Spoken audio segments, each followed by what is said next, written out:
Dès que tu vois ce message, rentre tout de suite chez tes parents. C'est une urgence. Je viendrai te chercher à la gare, alors dépêche-toi. Désolée, j'avais pas vu. Qu'est-ce qu'il se passe? Mais qu'est-ce que tu faisais tout ce temps? T'as pas l'air de comprendre l'urgence de la situation. Dépêche-toi de rentrer chez tes parents. Je peux pas. Je suis en déplacement pour le travail. On n'a pas encore fini ce qu'on avait à faire. Allez, c'est plus la peine de mentir, tu sais. Je suis au courant de tout. Hein? De quoi tu parles? T'es au courant de quoi? Que tu mens. T'es pas en déplacement. Je suis au courant, alors arrête ça. Hein? Je comprends vraiment rien. Arrête ça. On m'a envoyé cette photo. Quoi? C'est quoi ça? Comme tu peux le voir, une photo de ton amant et toi, pendant votre voyage. Pourquoi t'as cette photo? Qui te l'a envoyée? Ton amant. Il m'a dit qu'il était en voyage avec sa copine. J'ai été très surpris, tu sais. Inventer des histoires comme ça, c'est fort. C'est faux. Il m'a menacée. Ah bon? Oui.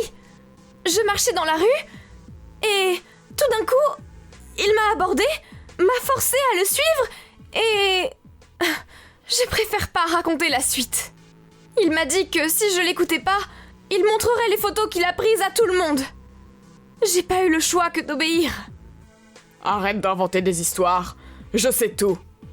Ah bon? Je sais que t'es inscrite sur une appli de rencontre et que tu m'as trompé plusieurs fois déjà. T'as menti à ton amant en disant que t'étais à la fac et que t'étais célibataire. Et je sais que vous avez pris l'avion pour aller dans un hôtel. J'ai tout découvert. Comment? Comment t'as su tout ça? Je t'ai dit que ton amant m'a envoyé des photos. À ton avis, pourquoi je suis en contact avec lui? Tout simplement parce que c'est un ancien camarade de classe. Hein? Tu rigoles?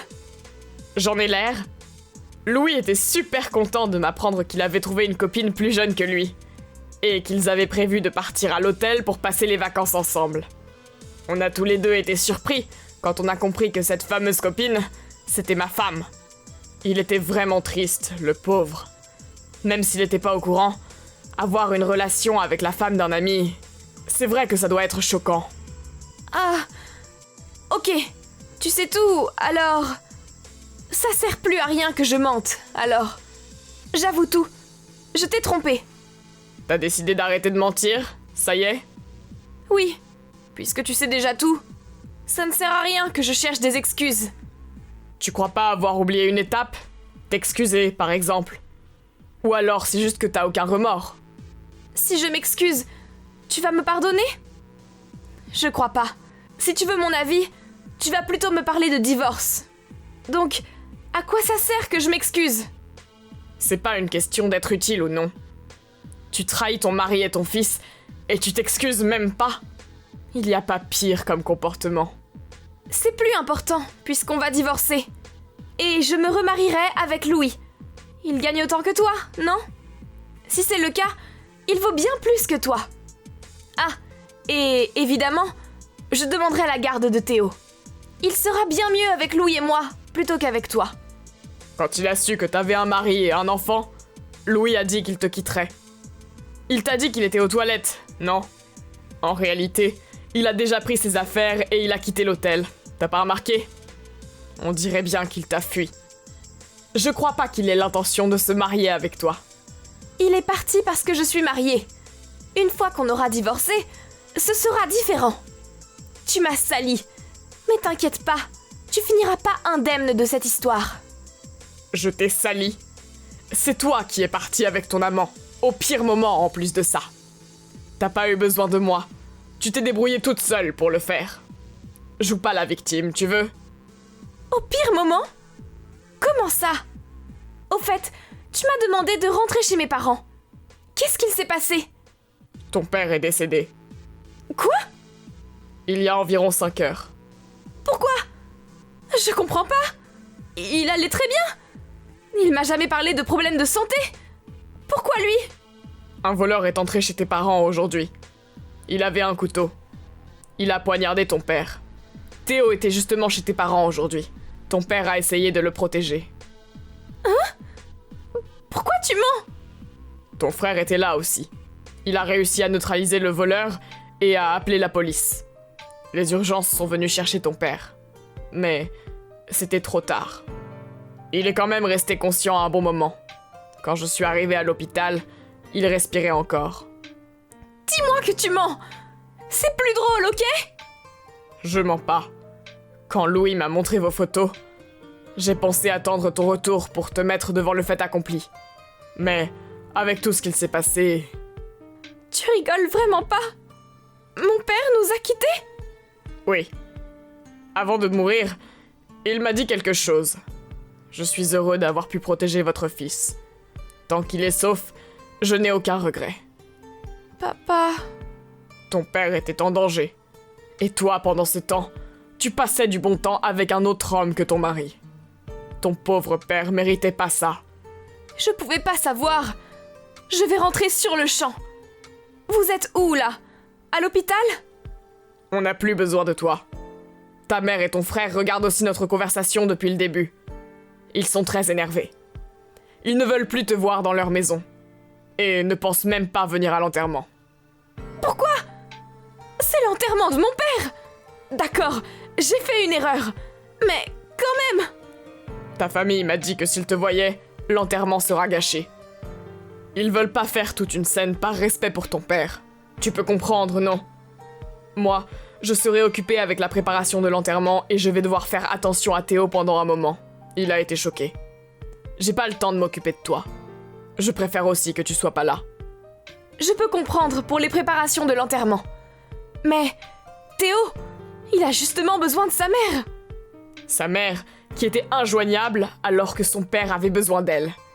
Et qui montre pas un seul remords pour avoir trompé son mari. Je crois pas que ce soit un bon exemple pour un enfant. Il vaut mieux que tu t'approches pas de lui. Qu'est-ce que tu dis là? Je suis la mère de Théo. Quand on aura divorcé, il vivra avec moi. Te mets pas entre nous. Tu pourras pas. Louis a dit qu'il se marierait pas avec toi. Et ta mère veut plus te voir. T'as personne sur qui compter. Sans parler des frais du divorce que tu pourras même pas payer, puisque t'as pas d'argent. Comment tu veux élever un enfant dans cette situation? On se mariera avec Louis. J'utiliserai toutes mes économies pour payer le divorce. Tant pis. Et je peux très bien élever Théo sans l'aide de ma mère. Si tu penses que tout ira comme tu le souhaites, tu fais une grave erreur. Je peux tout perdre sauf Théo. Je me battrai pour lui. Et je te ferai aucun cadeau, compris? Je peux pas laisser Théo avec une femme comme toi. Je vais embaucher le meilleur avocat possible. Mais je suis la mère de Théo. Il est peut-être déjà écolier, mais il a encore besoin de sa mère. Tu veux voler un enfant à sa propre mère? Tu te rends compte? Si c'est une mère comme toi, il en a pas besoin. T'as pas l'air de te rendre compte de la gravité de tes actes. Dans tous les cas, je vais rentrer sur le champ. Et j'irai à l'enterrement de mon père. On parlera du divorce et de Théo plus tard. Fais comme tu veux. Mais ta mère est têtue. Elle veut pas de toi à l'enterrement. Attends-toi à te faire virer. Me mens pas. Elle peut pas virer sa propre fille. Je te laisserai pas briser ma vie. T'as compris? C'est ça. Menace-moi. Tout ce que j'ai à te dire, c'est qu'il y a plus de place pour toi ici.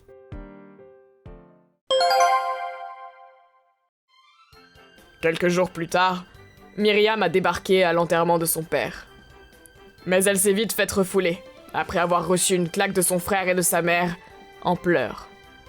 Ne pouvant pas accompagner le départ de son père, on l'entendait pleurer et hurler depuis l'extérieur du bâtiment. Après l'enterrement, j'ai embauché un avocat et ai demandé le divorce. Myriam a déclaré qu'elle se marierait avec Louis et qu'elle n'aurait aucun problème financier pour élever Théo. Louis a contrecarré ses plans en la rejetant et Théo a refusé de vivre avec elle.